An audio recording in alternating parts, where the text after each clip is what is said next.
ዛሬ እነግራችኋለሁ። መንገድ ብቻ አይደለም በአካልም አሳያችኋለሁ ማለት ነው። አንደኛው ህንፃ 7ኛ ፎቅ ደርሷል። ሁለተኛው ህንፃ 6ኛ ፎቅ ደርሷል። ሶስተኛው ህንፃ ደግሞ ወደ 2ኛ ፎቅ እየሄደ ነው። ስለዚህ አሁን መንገድ ብቻ ሳይሆን በአካል አሳያችኋለሁ ማለት ነው። ስለዚህ በአካል ለማየት ተዘጋጁ። ሰላም ሰላም፣ እንዴት ናችሁ ውድ ቤተሰቦች? ዛሬ አንድ ነገር ልነግራችሁ ነው የመጣሁት። ጓደኞቼ፣ ወዳጆቼ በጀማዓን በምን የምታውቁኝ ምን ሆነ ነው የጠፋኸው ልናገኝ አልቻልም ያላችሁኝ፣ በሶሻል ሚዲያም ጠፍተሃል ያላችሁ፣ ዛሬ የጠፋሁበትን ምክንያት እነግራችኋለሁኝ። የጠፋሁበት ምክንያት በተለይ ትንሽ በርከት ላለ አመታት በጀማዓም በጓደኝነት በምንም የምታውቁኝ፣ አዎ አላገኛችሁኝም፣ ተጠፋፍተናል። ዛሬ ምክንያቱ እነግራችኋለሁ። የጠፋሁበት ምክንያት ምን መሰላችሁ? የጠፋሁበት ምክንያት 3 ህንፃ እየገነባሁ ነው። የምገነባውን 3 ህንፃ ደግሞ የማታምኑ ከሆነ ዛሬ እነግራችኋለሁ። መንገድ ብቻ አይደለም በአካልም አሳያችኋለሁ ማለት ነው። አንደኛው ህንፃ 7ኛ ፎቅ ደርሷል። ሁለተኛው ህንፃ 6ኛ ፎቅ ደርሷል።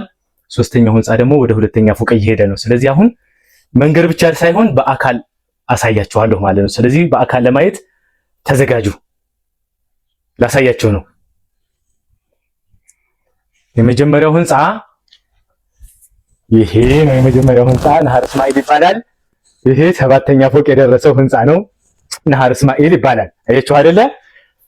ሁለተኛው ህንፃ ደግሞ ይሄ ደግሞ ሁለተኛው ህንፃዬ ነው። ይሄ ደግሞ ወደ 6ኛ ፎቅ የደረሰ ሁለተኛ ህንፃዬ ነው። ለማር እስማኤል ይባላል። ሁለት ህንፃ አላላችሁም? ሶስተኛው ህንፃ ደግሞ መጣላችሁ። ይሄ ደግሞ ሶስተኛው ህንፃችን ነው። ሶስተኛው ህንፃችን ነው። ወደ 2ኛ ፎቅ እየደረሰ ነው። አያችሁ አይደለ? 3 ፎቅ ቆጠራችሁ አይደለ? አሁን አመናችሁ አይደለ? ለምን እንደጠፋው 3 ፎቅ እየገነባሁ ነው።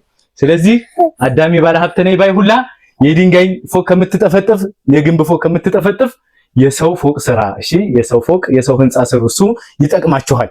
የድንጋይ ፎቅ አይጠቅምም። እሺ፣ ነገ ለወራጅ ለሚስትህ ባል ነው ጥለው የምትሄደው። ስለዚህ የሰው ፎቅ ስሩ ለማለት ነው። የጠፋሁበት ምክንያት ዛሬ ስላሳየሁኝ 3 ህንፃ እየሰራሁ ነው። ህንፃዎች እንዲመረቁ ሊዶ አርጉልኝ።